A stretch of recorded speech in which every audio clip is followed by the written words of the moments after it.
Hi guys, welcome to the Pakistani family entertainment. तो कैसे हैं आप? मेरा नाम और है मेरा फरहान। नाम है वजह। तो यार भाई साहब दामनी से पूछ लिया गया है सच, लेकिन दामनी ने बताया नहीं। अब आगे देखते होता है क्या स्टार्ट। बिल्कुल सही वक्त पे बलात्कार हुआ है। अच्छा, अब मैं गुप्ता खानदान की इज्जत का खबर बता बलात्कार मुझे। करूंगा। हाय शुरू तो अब होगा ले भाई, इज्जत का खेल। अब ये भी लग गई अपनी। ओ नरेशपुरी। अबे अमरीशपुरी जी क्या कर रहे हैं? भाई हमने तो सोचा था हमारी बातें सुनकर हमें डूबने से बचाएंगे ये, लेकिन नहीं, खेले जा रहे हैं। टुडू टुडू टू। जीजा जी मेरी बात मान लो, जौनपुर चलते हैं। ये तो अच्छा हुआ 2 बीघा जमीन संभाल के रखी थी, काम आ गई ना बुरे वक्त में। हाँ चुप्पी करो दामू। चढ़ा साहब, चड्डा साहब। सब हो गया, सब। तारीख, सुनवाई और फैसला। गुप्ता जी, ये तो दुनिया जानती है हाँ? कि बैरिस्टर चड्ढा के पास जब कोई केस आता है ना, ओ, तो वकील उस लाए। केस की तारीख बाद में मुकर्रर होती है, उसका फैसला पहले हो जाता है हमारे हक में। लेकिन अमरीशपुरी बात जी तो लॉयर ज्यादा ही हैं भाई। बिगड़ती जा रही है। जब भी चाहे पुलिस घर में आदमकती है। छोकरों ने जो किया वो कोई बड़ी गलती नहीं है। हाँ, जवानी में तो ये सब होता ही रहता लो है। जी। सभी करते हैं। ना समझी तो ये हुई कि अगर उन्हें ये सब कुछ करना ही था तो भाई पहले मुझसे सलाह मशवरा कर लेते। वाह, खैर, आगे के लिए ख्याल रखें। चड्ढा साहब, इस वक्त हमें करना क्या है? लो अपने घर गुप्ता की जी। इज्जत बचाने आ गए। इस वक्त तो बाजी में बिछे हुए सभी मोहरे मैं समझ गया हूं। मैं तो ये भी समझ गया हूं कि इस बाजी में आपका बेटा शेखर और बहू, ये दोनों बहुत कमजोर मोहरे हैं। खास तौर पर बहू, क्या नाम है उसका, दामिनी, बहुत जज्बाती है और उसकी ये कमजोरी पुलिस बहुत जल्द सूंघ लेगी और उसके पीछे इस बुरी तरह से पड़ जाएगी जैसे हड्डी के पीछे कुत्ता पड़ा होता है। इसलिए उसे आप शहर से बहुत जल्द बाहर निकाल दीजिए। लो, क्या कह रहे हैं आप? अरे दामिनी मेरी बहू है और मेरा बेटा शेखर से बहुत चाहता है। गुप्ता जी, बात तो इसकी दमदार है वैसे। प्यार, दोस्ती, जज्बात, रिश्ते, ये सब बहुत हल्की और कमजोर बातें हैं। बनी बनाई बाजी को बिगाड़ देती हैं। इनकी बीमारी लगी तो समझो शिकस्त हुई। और मैं इंद्रजीत चड्ढा इंद्रजीत चड्ढा। कभी शिकस्त नहीं खाता। ओ, यानी कि बुराइयों की तबाह कोई करके साजिश रख दूंगा नहीं। सब कुछ, लेकिन शिकस्त नहीं खाऊंगा। वाह, क्या स्टाइल है भाई।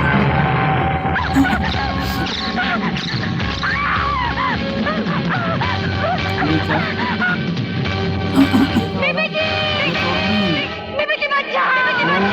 अब सपना आ रहा है इसको। यानी ये उनकी कह रही है, बचाओ मुझे। ये देख रही है चुपचाप। उर्मी, उर्मी, कत्ल हो गया। उर्मी, उर्मी, उर्मी, उर्मी, उर्मी।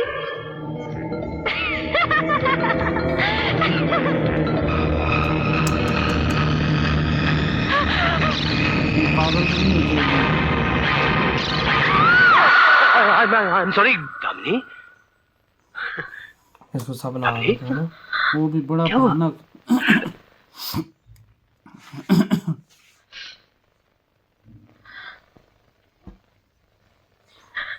अपने आप को संभालो दामिनी। कैसे संभाले यार? तुम नहीं समझ सकती तुम इस हालत में देखकर मुझ पर क्या गुजरती है। तो सच बोलो शेखर साहब। देखो दामिनी, मैं मानता हूं कि तुम जो कह रही हो बिल्कुल सही है, लेकिन खुद को मेरी जगह पर रखकर देखो। मैं अपने घर वालों के खिलाफ कैसे हो जाऊं? मैं क्या करूं दामिनी? मैं क्या करूं शेखर? मैं क्या एक करूं? तरफ सच और एक तरफ झूठ। यार वही तो। मैं जानती हूँ घर वाले सब मुझसे नाराज हैं। मैं किसी को दुख देना नहीं चाहती, किसी को भी नहीं, मगर शेखर, इस घर में एक पाप हुआ है बेचारी और मासूम मैं इसे लड़की भुला को- नहीं पा रही हूँ। और कोई छोटा मोटा पाप नहीं है, तुम ही मुझे सिखाओ बहुत शेखर, बड़ा। तुम ही समझाओ किस तरह अपने ही हाथों अपने जमीर को मारा जाता है। समझाओ मुझे शेखर, क्योंकि ये अंदर ही अंदर मुझे कचोट रहा है। मैं मर रही हूँ शेखर, मैं मर रही हूँ। मेरी मदद करो, मेरी मदद करो शेखर। नहीं तो रोना हो जाएगा। यारी बात, जिस तरह इसकी कंडीशन है ना, बोल सुअर, कौन कौन लोग थे वहां? क्या नाम है उनका? बोल लो। बोल। गाड़ी की चाबी कौन ले गया? अबे ये वाला ड्राइवर, हाँ। अरे ये तो अच्छा हुआ कि नौकरों ने अपना मुंह नहीं खोला, वरना जौनपुर तो दूर तेलपुर में बैठे चक्की पीस रहे होते हम लोग नौकरों ने सब। भी अपना हाँ, मुंह पुलिस खोला। भी हमारे पीछे हाथ धोकर पड़ी है। अरे रिश्वत तो दूर, बात करने को तैयार नहीं। कुछ समझ में नहीं आता। सुमित्रा, इससे पहले पुलिस दामनी से कुछ उगलवा ले, तुम उसे यहाँ से दूर भेज वो दो। जाए तब ना। वो तो एक ही रट लगाए बैठी है, उर्मी से मिलना है, उर्मी से मिलना है। एक शेखर ही है जिसने उसे रोक रखा है। ये अपनी इज्जत 4 दिन हो बचाने गए के लिए हादसे सब को। जुड़े हुए वो हैं। कमबख्त उर्मी वहाँ हॉस्पिटल में मर नहीं रही, और ये दामिनी हमें यहाँ जीने नहीं दे रही। उफ, उफ, अच्छा होता कि मारी कि जाए। उसे रेल की पट्टी पे फेंक आते। प्लीज।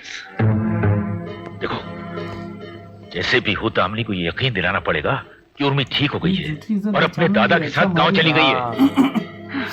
किसी भी तरह दामनी को शेखर के साथ दिल्ली भेज दो। दामिनी, उससे सच कहलवाना बहुत जरूरी है कदम। इसलिए इस केस में जोश से नहीं, होश से काम। लेकिन सर मैं और ऐसा करने में तुम्हें कुछ भी बर्दाश्त करना पड़े तो करो, मगर दामिनी का विश्वास हासिल करो। हम्म। तुम इंतजार करो, मैं सामान चेक इन कराता हूँ। ओ आ गई। नमस्ते दामिनी जी। इंस्पेक्टर कदम, कई बार आपसे मिलने की कोशिश की, लेकिन आपके घर वालों ने मिलने नहीं दिया। इसलिए मैंने देखिए, सोचा कि अगर मेरे घर वाले चाहते हैं कि आप मुझसे ना मिले, आपको इस तरह मुझसे बात नहीं करनी चाहिए। हो सकता है कि आपके लौटने तक उर्मी इस दुनिया में न रहे। वो मर रही है, ओ अस्पताल में है। ये देखिए, अब उर्मी की हालत बहुत खराब हेलो है। देखो, अंदर की कोई नस फट जाने से उसका लगातार खून बह रहा है। वो बिस्तर से उठ नहीं सकती। इतना उसे बड़ी आपका इंतजार नौजवानों की तरह है। शायद किया। अब उसे एक अपाहिज की जिंदगी जीना पड़े। वो मर भी सकती है। देखिए दामिनी, क्या बकवास है? देखिए मिस्टर गुप्ता, मैं तेरे पैसे की अकल निकाल के रहूंगा। क्या समझता है तू? पुलिस वाला तो कुछ भी कर सकता है। तू अरबपति है तो तू मनमानी करेगा। Take it to the bloody court, take it to the bloody court. तेरे पैसे की गर्मी उतार के रहूंगा। अरे जा, ये धमकी किसी और को देना। पुलिस पे हाथ उठाता है। शेखर अरे ने क्या? सीधा आगे मारा। ये कोई तरीका है? अपनी पोजीशन का नाजायज फायदा उठा रहा है। अरे कभी घर में, अभी हाँ, एयरपोर्ट वर्किंग में, दिल्ली में भी है। पुलिस है तो इसका मतलब ये तो नहीं कि ये कुछ भी। ले भाई, अब दामनी के तो अंदर उसने डाल दिया, मरने वाली।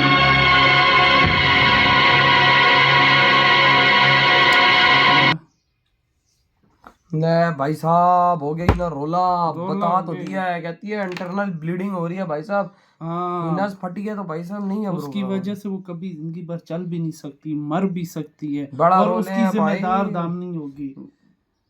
अगर देखा जाए तो इनडायरेक्टली, मतलब इनडायरेक्टली क्या डायरेक्टली, क्योंकि Direct- अगर वो उसके क्योंकि- कातलों को सजा नहीं मिलेगी तो भाई साहब और- जिसने देखा है, जो सबूत है वही ना बोले तो फिर भाई। और पूरे घर वाले दामनी के जमीर को मार रहे हैं। और क्योंकि पूरे वो घर हमेशा वाले सच चाह बोलो- रहे हैं कि भाई दामनी इधर से शहर से बाहर निकल जाए। तो वो तो निकाल रहे थे ना, लेकिन उधर से कमिश्नर ने बोला तुम कुछ भी करो, चाहे बेइज्जती में करो या कुछ भी करो, लेकिन दामनी का विश्वास हासिल लेकिन करो। एंड टाइम पे दामनी का पता भी लग गया। हाँ, और उधर से चड्डा साहब भी आ गए हैं। वो तो कहता है कि मैं तो कोई इन केसों में तो माहिर हूँ, ये लेकिन तो केस चड्ढा- जीतना मेरे लिए वही ना, मामूली बात है। लेकिन चड्डा साहब ने ये बोला है कि भाई दामनी को निकालो।